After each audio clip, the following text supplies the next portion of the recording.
Top quality और consistent performance के लिए सिर्फ सिल्वर पंप नाम याद रखना। ಈಗಾಗಲೇ ಗ್ರೇಟರ್ ಬೆಂಗಳೂರು ವಿಚಾರಕ್ಕೆ ಈಗಾಗಲೇ ಆ ವಿಪಕ್ಷಗಳು ಸಾಕಷ್ಟು ಆಕ್ರೋಶವನ್ನು ಕೂಡ ವ್ಯಕ್ತಪಡಿಸ್ತಾರೆ. ಈ ವಿಚಾರವಾಗಿ ಮಾತಾಡಲಿಕ್ಕೆ ಮಾಜಿ ಸಚಿವರು ಶಾಸಕರಂತ ಎಸ್ ಟಿ ಸೋಮಶೇಖರ್ ಹಂಚಿರುವ ನೇರೋಗ್ ಅವರನ್ನ ಮಾತಾಡಿಸ್ತಾ ಹೋಗ್ತೀನಿ. ಸರ್, ಈಗ ಗ್ರೇಟರ್ ಬೆಂಗಳೂರು ವಿಚಾರಕ್ಕೆ ಬೆಂಗಳೂರಿನ ಶಾಸಕರಾದ BJP ಶಾಸಕರಾಗಿ ವಿಪಕ್ಷಗಳು ಸಾಕಷ್ಟು ವಿರೋಧವನ್ನು ವ್ಯಕ್ತಪಡಿಸ್ತಾ ಇದೆ. ನಿಮ್ಮ ರಿಯಾಕ್ಷನ್ ಸರ್? ಗ್ರೇಟರ್ ಬೆಂಗಳೂರು ಬಗ್ಗೆ ಅಸೆಂಬ್ಲಿಯಲ್ಲಿ ಫಸ್ಟು ತಂದಂಥ ಸಮಯದಲ್ಲಿ ನಾನು ಕೂಡ ಉಪಮುಖ್ಯಮಂತ್ರಿಗಳಿಗೆ ಮನವಿಯನ್ನು ಮಾಡಿದ್ದೆ. ಏಕಾಏಕಿ ಅಮೆಂಡ್ಮೆಂಟ್ ತಂದರೆ ಮಾತನಾಡಲಿಕ್ಕಾಗೋದಿಲ್ಲ, ಸದನ ಸಮಿತಿಯನ್ನು ಮಾಡಿ, ಸದನ ಸಮಿತಿಯನ್ನು ಮಾಡಿದ್ರೆ ಡೀಟೇಲ್ಸಿಗೆ ಚರ್ಚೆ ಮಾಡ್ಬೋದು ಅಂತಕ್ಕಂಥದ್ದನ್ನು ಮನವಿ ಕೂಡ ನಾನು ಒಬ್ಬ ಅದರಲ್ಲಿ.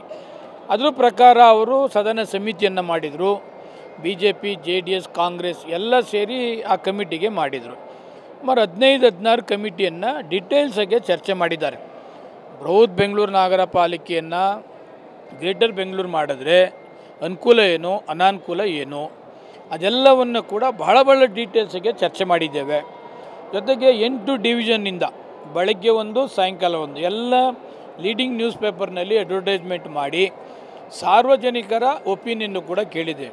ಒಂದೊಂದು ಡಿವಿಷನ್ನಲ್ಲೂ ಕೂಡ 1,000 ಜನ ಸಂಘ ಸಂಸ್ಥೆರು ಇರ್ಬೋದು, ಅಸೋಸಿಯೇಷನ್ ಅಧ್ಯಕ್ಷರಿರ್ಬೋದು, ನಾಗರಿಕರಿರ್ಬೋದು, ಪಬ್ಲಿಕ್ಸು, ಹಿಂಗೆ ಎಲ್ಲ ಕೂಡ ಈ ಗ್ರೇಟರ್ ಬೆಂಗಳೂರು ಬಗ್ಗೆ ಡೀಟೇಲ್ಸಾಗೆ ಮಾತನಾಡಿದ್ದಾರೆ. ಅವರೆಲ್ಲ ಒಪಿನಿಯನ್ನು ಕೂಡ ನಾವು ಈ ಇದರಲ್ಲಿ ಅಳವಡಿಸ್ಕೊಂಡಿದ್ದೇವೆ. ಯಾರೂ ಕೂಡ ಎಗೇನೆಸ್ಟ್ ಮಾಡಲಿಲ್ಲ.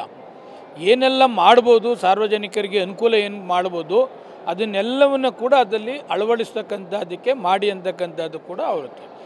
ಈ ಸಾರ್ವಜನಿಕರು ಎಲ್ಲ ಆದಮೇಲೂ ಕೂಡ 28 ಕ್ಷೇತ್ರದ MLAಗಳು, MP, MLCಗಳು ಎಲ್ಲರನ್ನೂ ಕೂಡ ಒಪಿನಿಯನ್ ಕೇಳಿದ್ದೇವೆ.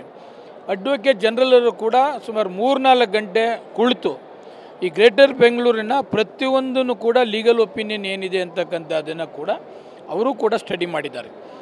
ಎಲ್ಲ ಕಮಿಟಿಯಲ್ಲೂ ತುಷಾರ್ ಅವರು ಹಿಂದೆ ಕಾರ್ಪೊರೇಷನ್ ಇದ್ದಾಗೇನು, ಬೃಹತ್ ಬೆಂಗಳೂರು ಮಹಾನಗರ ಪಾಲಿಕೆ ಆದಮೇಲೇನು, ಈ ಗ್ರೇಟರ್ ಬೆಂಗಳೂರು ಆದರೆ ಏನಾಗ್ತದೆ, ಒಳ್ಳೆಯದೇನು ಕೆಟ್ಟದ್ದೇನು, ಇದೆಲ್ಲವನ್ನು ಕೂಡ ಡೀಟೇಲ್ಸಾಗೆ ತುಷಾರ್ ಅವರು ಕೂಡ ಚರ್ಚೆ ಮಾಡಿದ್ದಾರೆ.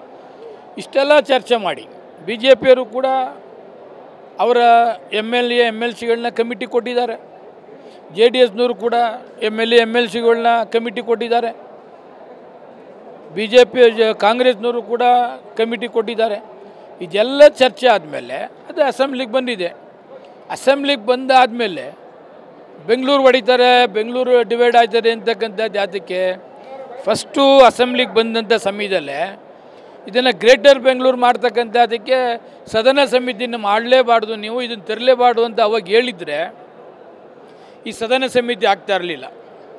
ಸದನ ಸಮಿತಿ ಇಷ್ಟು ಡೀಟೇಲ್ಸಾಗೆ ಚರ್ಚೆನೂ ಕೂಡ ಆಗ್ತಾ ಇರಲಿಲ್ಲ. ಎಂಟೈರ್ ಬೆಂಗಳೂರನ್ನ ಕೂಗಿ ಒಪಿನಿಯನ್ ಕೂಡ ಕೇಳ್ತಾ ಇರಲಿಲ್ಲ. ಆವಾಗಲೇ ಒಂದು ಸೆಂಟೆನ್ಸಲ್ಲಿ ನಾವು ಈ ಸದನ ಸಮಿತಿನೂ ಬೇಡ, ಗ್ರೇಟರ್ ಬೆಂಗಳೂರು ಬೇಡ, ನೀವು ಯಾವುದೂ ತರದೇ ಬೇಡ ಅಂತ ಹೇಳಿದರೆ ಇಷ್ಟೆಲ್ಲ ಆಗ್ತಾನೆ ಇರಲಿಲ್ವಲ್ಲ.